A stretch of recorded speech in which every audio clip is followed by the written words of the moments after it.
Here looks a bit like trying to fly to the moon in a paper plane. Frankly, none of the bookmakers this morning give him an earthly. He's 31, he's won 39 fights and only lost 4, but the wins have all come around North Dakota in small clubs in front of a handful of spectators. Here, he's in at the elite level against the acknowledged world #1 at super middleweight, Joe Kallzage. Although the independent rankings now put Sven Ottke, the German, the IBF champion, at #1. Well, Ottke couldn't stop Pudwill. Can Calzaghe? Well, that's what he's got to try and do. He's got to send a message out, you know, that this guy's just not in his class. Pudwill was saying at the press conference, my game plan is to take him out early. Well, that's good talk, isn't it? But it's a different job doing it against a very good champion in Joe Kallzage. Strange old name, Tocker Pudwill. He says not even his parents know why they gave him the name. So work that one out.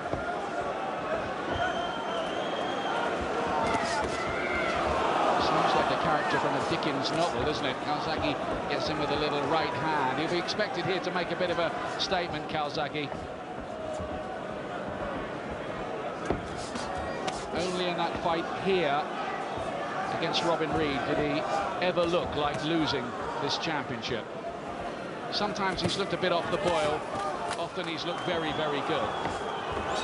Well, Enzo was saying training's going good, he's very fit, he's really in tip-top shape, but he wants to win quick.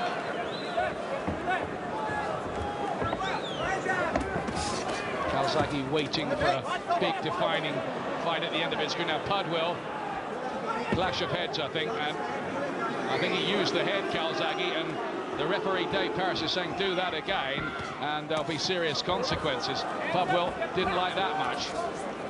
Well, big wild swinging shots showing Calzaghe wants to get Pudwill out and get him out early. Just remarkably, Pudwill's second attempt to become a world champion, going the full distance with Sven Ottke, who's a light puncher, and Pudwill was down twice in that fight.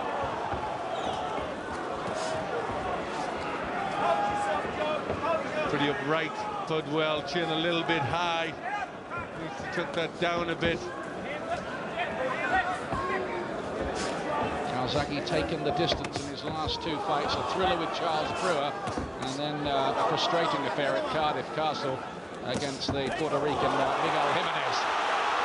Pudwill tries to fight back and goes down, but there's no official knockdown there. There was plenty of leather being thrown. Calzaghe nails it this time with a big straight left hand, and Pudwill collapses against the ropes. Is he going to get through round 1? Gets up with the count at 8. Dave Paris takes a close look. Is Calzaghe going to do this in 1? He might, you know. Oh, that's a huge shot again with the left hand. Pudwill now knows the reality of mixing at this level. I think this is it for him. He looks all spent, got up at about 9.5. I think a bit of confusion. The corner think the round's over. They've got the stool out here, and the trainer's got in the ring. I think the bell did go somewhere. The bell did go amid all that. We didn't hear it. We didn't hear it. Otherwise, that might have been a Stephen Smith all over again, with the trainer getting in the ring and having his man disqualified. That's right, but he was sure it had gone, and it had gone. Here's the first knockdown. Calzaghe really loading up a little bit inside of the glove with that left hook, and then a short little right. Sends Pudwill down for the first time. There's the big left hand.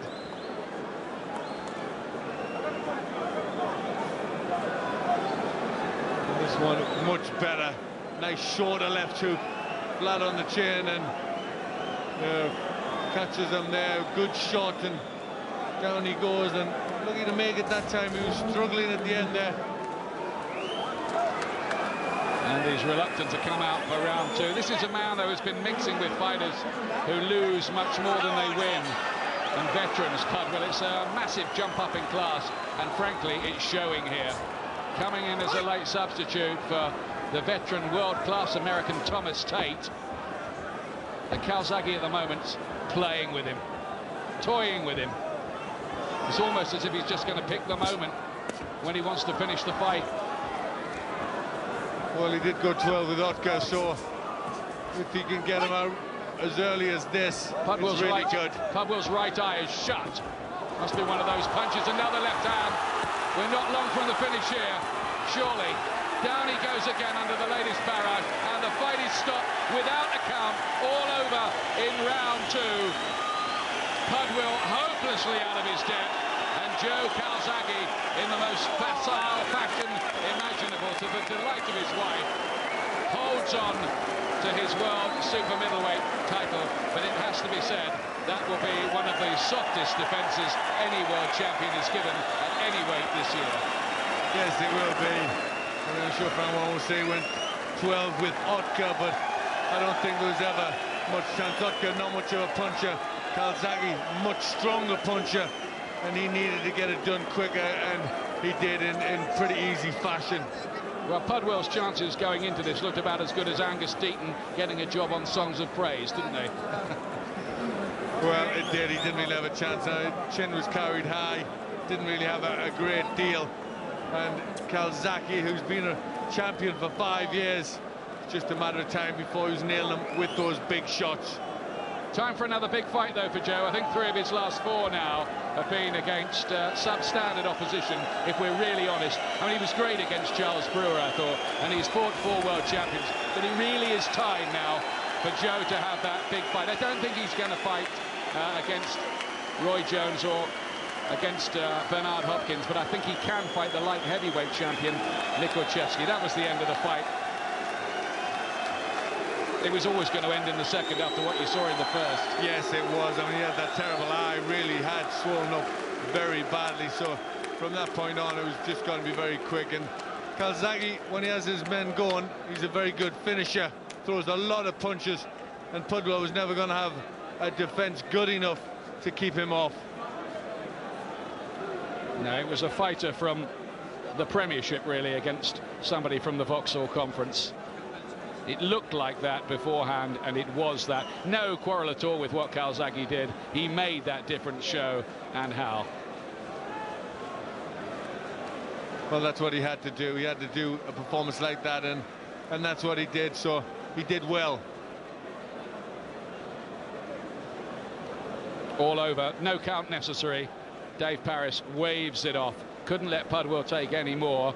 I'm sure it was a horrific sight for his wife Melanie, who travelled the Atlantic to watch him tonight, to see if he could somehow make a long-held dream come true, but really there was never any hope whatsoever.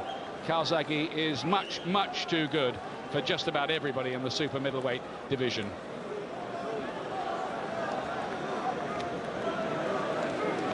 Ladies and gentlemen, after 39 seconds of round number 2, referee Dave Parris has stopped the contest. In his opinion, the challenger Tocker Pudwill was in no position to continue. He's still the WBO super middleweight champion of the world from Newbridge in South Wales, Joe Kallzage.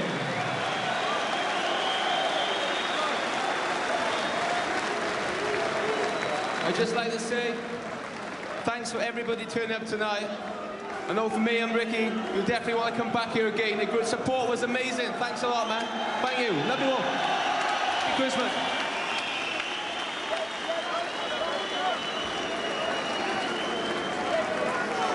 The new improved Joe Kallzaghe, a PR dream.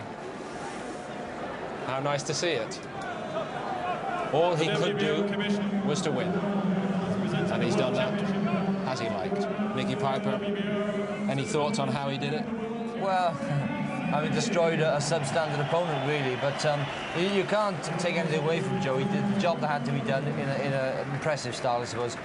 You know, he did it in 2 rounds easily, whereas Sven Otka struggled over 12. This new improved version of Calzaghe, a few years ago, maybe down coming into the fight, would he have been a little sulky in his approach to it, do you think? Possibly, and may usually have just gone through the motions a little bit. Rick Thornbury, you know, there's a few fighters down the line that he's just got done the 12 rounds. He knows now he has to impress David Starry.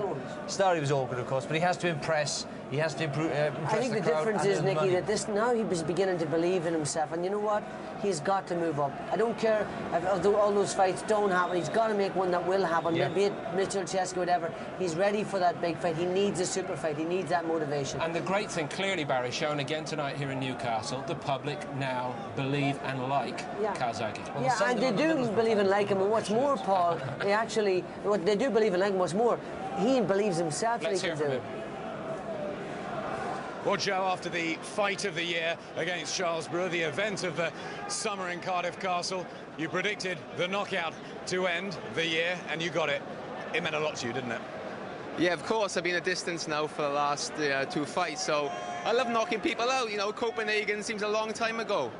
You know, I know that this guy came in at late notice, but, you know, at the end of the day, it was showed the difference between me and Sven Ocker. Ocker couldn't stop him, blown him away. You know, if I'm extra critical, which I always am with performances, you know, I rushed at him a bit too much in the first.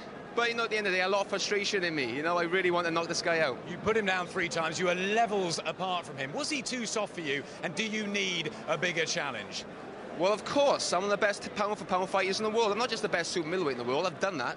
5 years. I am the best, one of the best pound-for-pound fighters in the world. I'm ready for Hopkins. I was ready last year, I'm ready now. Bring him on and you will see a new Joe Kallzaghe, a better Joe Kallzaghe. Believe me, I will knock him out. Frank Warren, Bernard Hopkins in the new year, or is he looking to move up to light heavyweight, which Joe's been talking about recently? Let's talk about Bernard Hopkins first of all. His next fight has gone out to purse bids, and the purse bids were won by Don King for just over $2 million. That means he gets 1.2 million. To fight Joe Kallzaghe, he's asked him for 6 million. So it's absolutely economically impossible to make that fight unless your bosses want to put the money up, and then great, we can make it. But the bottom line of all of it is, I believe Hopkins is basically putting himself in a corner where he's got nowhere to go, and the fight with him with Joe will definitely happen next year, but we've got to get to that stage. And it's not a question of some people are saying that we're calling out names. We had meetings. Hopkins agreed to the fight. He agreed it with Showtime, he agreed it with Don King, he agreed it with me, and the following day changed his mind, and that's a fact. The guy tonight, Joe, can only beat what's put in front of him. He came in as a last-minute substitution, and as Joe said, he went the distance with Ocker. And people say Ocker's a light puncher. He's defended his title successfully 16 times, Sven Ocker. He ain't a bad fighter. You're almost getting too difficult to match at super middleweight, so do we go to light heavyweight? Eventually, it's definitely always been my ambition to be a 2-time world champion. Who knows, maybe even a 3-time. You know, watching the cruiserweight division at the moment. But yeah, one step at a time. You know, I always want to be a 2-time world champion. You always got to set yourself goals. Adam, can I just say, get well soon to include Joe. He's in hospital now, in a dear uncle of mine. Get well soon. Newcastle love you. Well done, Joe. Happy Christmas. Stay with us. More on Calzaghe's display, and we'll